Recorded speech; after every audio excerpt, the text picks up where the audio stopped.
Friends, आप सभी लोगों का स्वागत है आपके अपने channel IAS study with Aryan पर। और मैं हूं आपका दोस्त आर्यन। देखिए दोस्तों, हमारा भारतीय संविधान एवं राज्य व्यवस्था एम लक्ष्मीकांत जी की बुक से आपकी Indian polity UPSC IAS pre के लिए कंप्लीट करवा रहे हैं, जिसका आज हमारा अध्याय 10वां है। जिसमें अध्याय 10वें में संविधान के संशोधन से संबंधित प्रश्न पूछे जाते हैं। इसमें देखिए, संशोधन की प्रक्रिया, प्रकार और उसकी आलोचना से संबंधित चीज़ें आती हैं।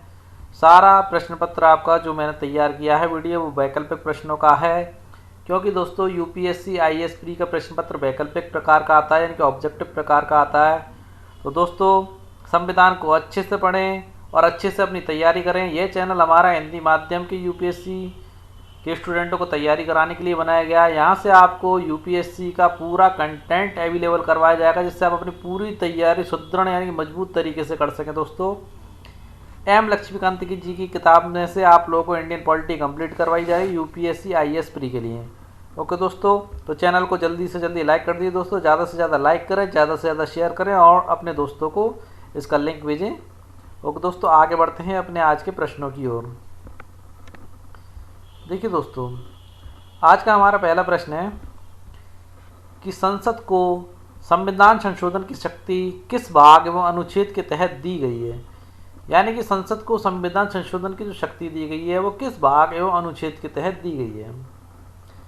देखिए, भाग 3 अनुच्छेद 51वां, भाग 4 अनुच्छेद 51 का, या भाग 20वां अनुच्छेद 368, या फिर निम्न में से कोई नहीं।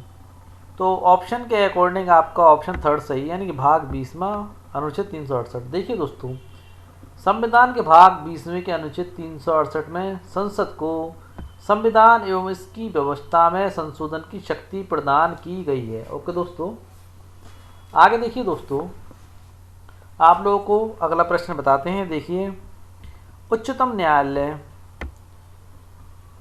न्यायालय ने किस मामले में कहा कि संविधान उन व्यवस्थाओं को संशोधित नहीं कर सकता जो संविधान के मूल ढांचे से संबंधित हो। देखिए, एक बड़ा ही अच्छा और बेहतरीन प्रश्न है। उच्चतम न्यायालय ने किस मामले में कहा कि संविधान उन व्यवस्थाओं को संशोधित नहीं कर सकता जो संविधान के मूल ढांचे से संबंधित हो। पहला आपका केशवानंद भारती मामला जो 1973 में आया था। मिनर्वा व्हील्स मामला जो भारत संघ ने जिसका बनाम जो था लड़ा था। बनाम का मतलब होता है दो पार्टियां, एक तो भारत संघ जिसमें पार्टी थी, दूसरी मिनर्वा मिल्स। ओके दोस्तों, ऐसे अगला केस था मद्रास राज्य जिसमें पार्टी था, बनाम यानी कि दूसरा था चंपाकम दोराइजम, या निम्न में से कोई नहीं। तो देखिए दोस्तों, उच्चतम न्यायालय ने ऐसा प्रावधान यानी कि संविधान उन व्यवस्थाओं को संशोधित नहीं कर सकता जो संविधान के मूल ढांचे से संबंधित हो, वो केशवानंद भारती मामले में किया था। समय था 1973। देखिए दोस्तों, केशवानंद भारती मामले के तहत ये प्रावधान किया गया था। आगे बढ़ते हैं अपने अगले प्रश्न की ओर। देखिए, प्रश्न नंबर 3, निम्न में से कौन सी संविधान संशोधन की प्रक्रिया नहीं है।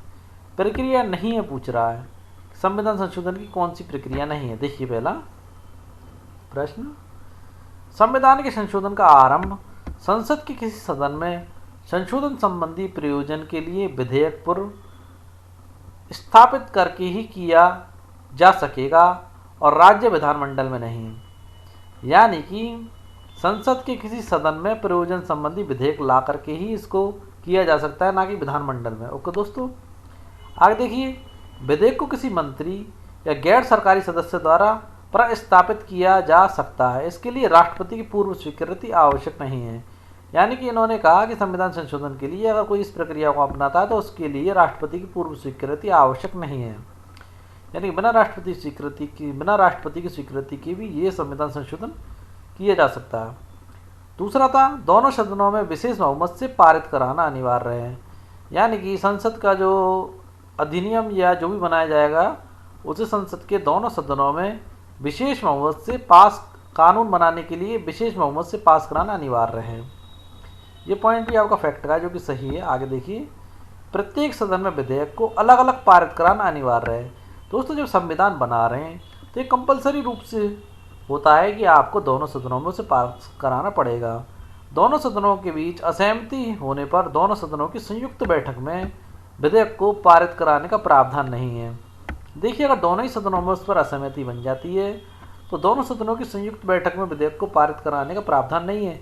ऐसा नहीं कि दोनों सदनों की संयुक्त बैठक बुलाई जाए और उसमें उस विधेयक को पारित किया जाए। ओके दोस्तों, आगे देखिए, यानी कि ये पॉइंट भी आपका सही है।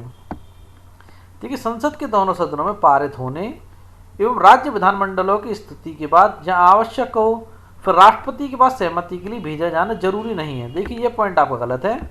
देखिए संसद के दोनों सदनों में पारित होना आवश्यक है और राज्य विधानमंडलों की स्थिति के बाद जहां आवश्यक हो वहां भेजा जाएगा, फिर राष्ट्रपति के पास सहमति के लिए भेजा जाना जरूरी है दोस्तों। ओके दोस्तों, किसके पास भेजा जाना जरूरी? राष्ट्रपति के पास भेजा जाना जरूरी है।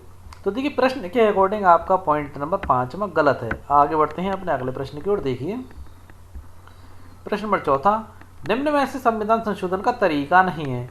या संविधान संशोधन के कुछ तरीके दिए गए, तो पूछ रहा संविधान संशोधन का तरीका कौन सा नहीं है। देखिए संसद के साधारण बहुमत द्वारा संशोधन किया जा सकता है, या संशोधन के विशेष बहुमत द्वारा संशोधन किया जा सकता है, या संसद के विशेष बहुमत द्वारा एवं आधे राज्यों के विधानमंडलों की स्थिति के उपरांत संशोधन किया जा सकता है, या राष्ट्रपति द्वारा सीधे संशोधन किया जा सकता है।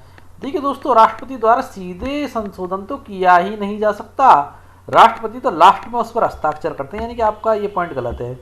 और देखिए संविधान संशोधन 3 तरीके से ही किया जा सकता है। देखिए संसद के साधारण बहुमत द्वारा, या संसद के विशेष बहुमत द्वारा, या फिर संसद के विशेष बहुमत और आधे राज्यों के विधानमंडलों की स्थिति के उपरांत किया जा सकता है। ओके दोस्तों, ये 3 तरीके ही होते हैं आपके संसद में संविधान के संशोधन के, वो भी अनुच्छेद 368 के तहत। ओके दोस्तों, आगे बढ़ते हैं।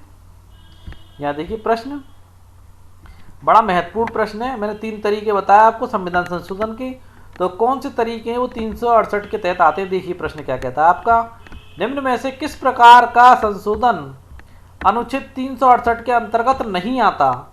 यानी कौन सा संशोधन है जो 368 के तहत नहीं आता। देखिए संसद के विशेष बहुमत द्वारा, ओके दोस्तों, या फिर आधे राज्यों द्वारा साधारण बहुमत के माध्यम से स्थिति, या फिर साधारण विधायी प्रक्रिया द्वारा, या फिर निम्न में से कोई नहीं।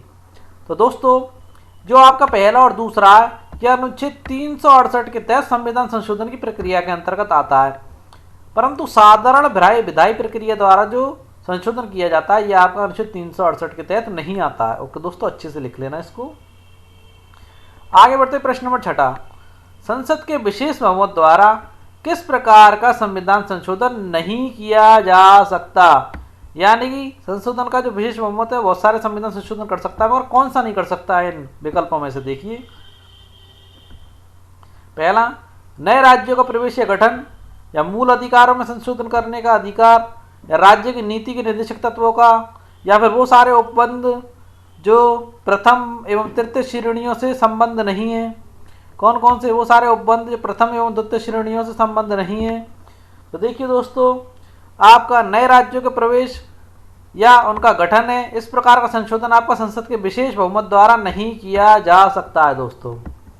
ओके दोस्तों, क्योंकि नए राज्य का प्रवेश या गठन में संशोधन जो है संसद के साधारण बहुमत द्वारा किया जाता है। ओके दोस्तों, किसके द्वारा किया जाता है? संसद के साधारण बहुमत द्वारा, संसद के साधारण बहुमत द्वारा किया जाता है। ओके, संसद के साधारण बहुमत द्वारा किया जाता है, ना कि विशेष बहुमत द्वारा। आगे बढ़ते हैं अगले प्रश्न की ओर। प्रश्न नंबर 7, संसद के विशेष बहुमत द्वारा संविधान संशोधन से क्या तात्पर्य है। देखिए संविधान के ज्यादातर उपबंधों का जो संशोधन है संसद के विशेष बहुमत द्वारा किया जाता है। यानी कि ये बात तो आपकी सही है दोस्तों, विशेष बहुमत का मतलब है कि संसद के विशेष बहुमत द्वारा उसका संशोधन किया जाना, उन उपबंधों में संशोधन किया जाना। देखिए विशेष बहुमत से तात्पर्य सदन के कुल सदस्यों का बहुमत, यानी कि विशेष बहुमत से तात्पर्य है कि जितने भी संसद के सदस्य हैं उनके कुल सदस्यों का बहुमत अर्थात 38% से अधिक बहुमत होना चाहिए।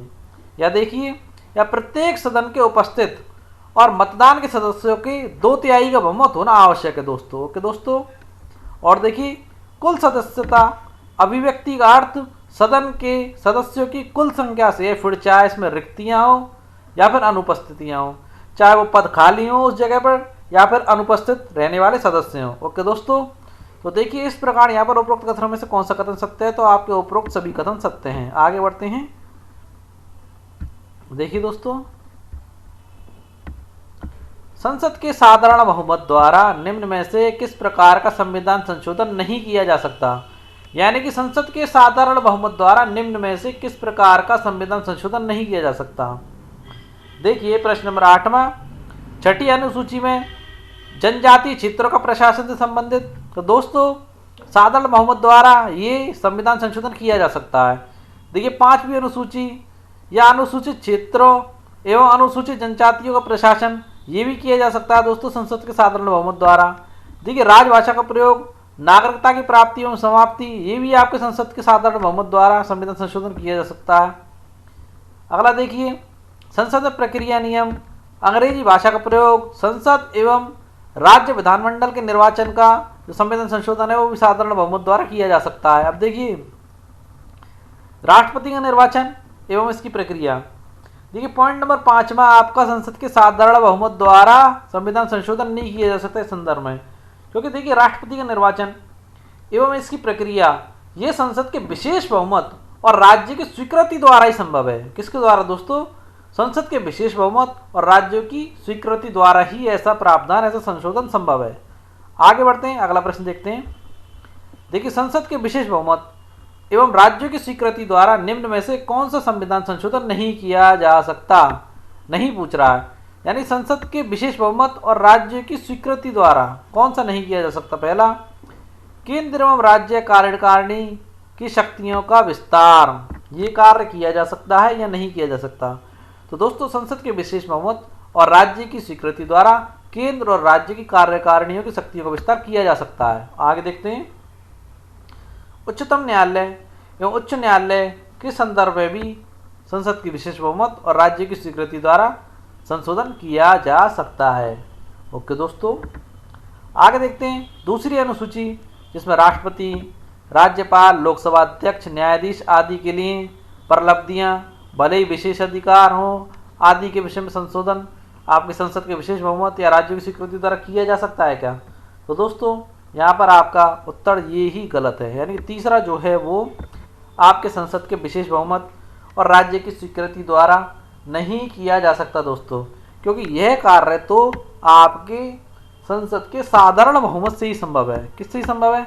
संसद के साधारण बहुमत से ही संभव है। संसद के साधारण बहुमत से ही यह कार्य किया जा सकता है। आगे देखिए, 7वीं अनुसूची से संबद्ध कोई विषय।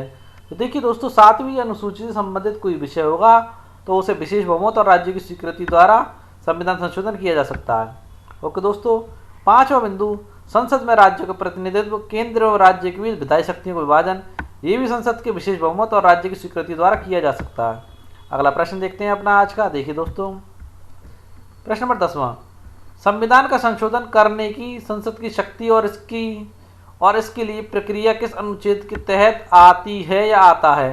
अनुच्छेद 368 के तहत, अनुच्छेद 365 के तहत, अनुच्छेद 362 के तहत, निम्न में से कोई नहीं। तो दोस्तों संविधान का संशोधन करने की संसद की शक्ति और इसके लिए प्रक्रिया आपके अनुच्छेद 368 स्वयं, यानी कि उसके खुद के अंतर्गत ही आती है। अनुच्छेद 368 के अंतर्गत ये प्रावधान है, जबकि संविधान संशोधन करने की सारी कार्रवाइयां अनुच्छेद 368 के अंतर्गत ही दी गई हैं। बहुत सारी इसी के अंतर्गत ही दी गई हैं। आगे देखते हैं, राष्ट्रपति के लिए संविधान संशोधन विधेयक पर सहमति के लिए बाध्य कौन सा संविधान संशोधन कर सकता है। यानी कि राष्ट्रपति को कौन बाध्य कर सकता है संविधान संशोधन के लिए, वो कौन सा आपका संविधान संशोधन अधिनियम है।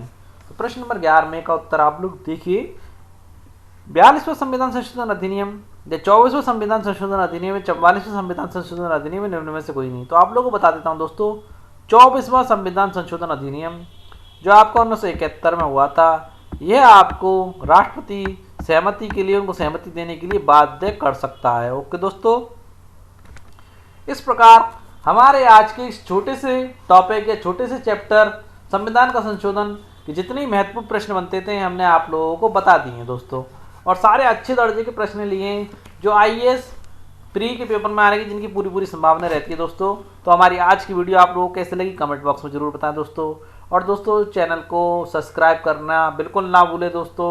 ऐसे ही अपनी एक अच्छी वीडियो के साथ आप लोगों को कल फिर मिलते हैं दोस्तों। वीडियो को ज़्यादा से ज़्यादा शेयर करें दोस्तों। जय हिंद दोस्तों।